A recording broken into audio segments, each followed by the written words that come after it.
There are two forces fighting each other all the time in the Bible, known as the flesh and the spirit, the seen and the unseen. It really is it really is hard. You can read about these things in Romans 7, 6. I think really all of Romans pretty much, like Ephesians. There was another one. I don't remember which one. Maybe First Timothy or one of the Timothy books, I think, or letters. James. It's everywhere. The fight between good and evil is an ongoing, constant battle. And it's so hard because you genuinely want to seek the Lord. You genuinely want to do everything rightly, do everything godly, just as God talks about doing. But at the same exact time, you want to do everything that God tells you not to do. And it's so hard because it's not like you are faking your desire to seek God, or you're faking your desire for those worldly things. It's hard because you genuinely want both of them. And it's such a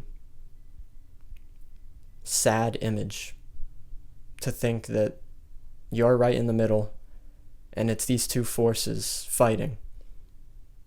And your mind is everywhere, and it is so hard.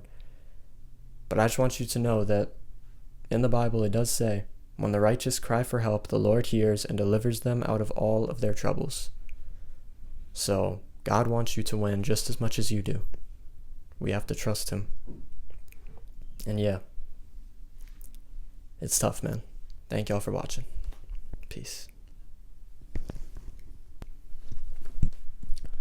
I know it might look a little bit different. It's the next day. I just had something to add to this video that I didn't say yesterday that you just saw.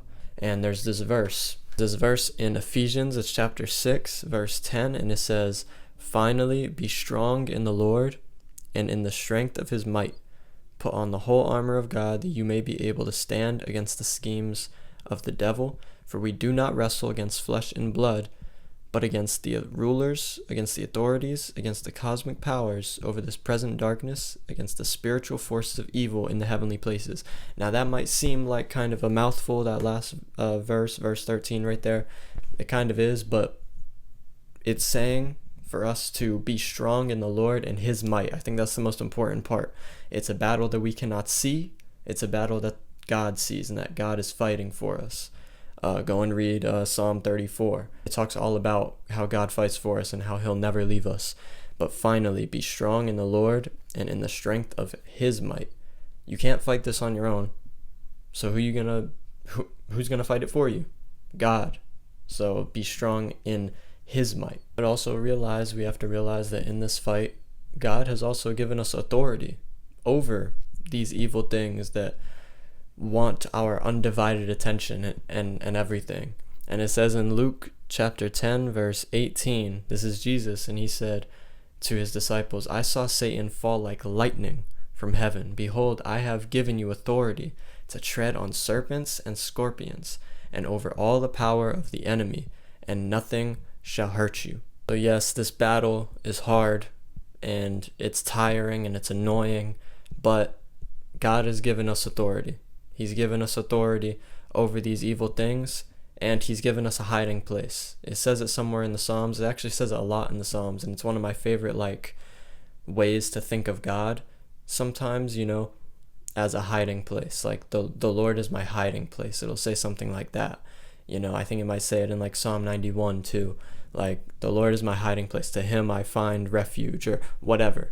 Because when these evil things are waging war in your mind, when the enemy is trying to produce all this evil into your mind and just corrupt you, God is the only one that you can go to kind of clear that all out, to find peace, to find rest.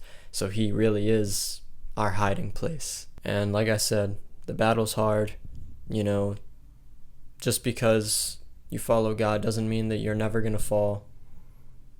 But it does say in the word that the righteous fall 7 times and get back up again. And the wicked stumble when calamity strikes.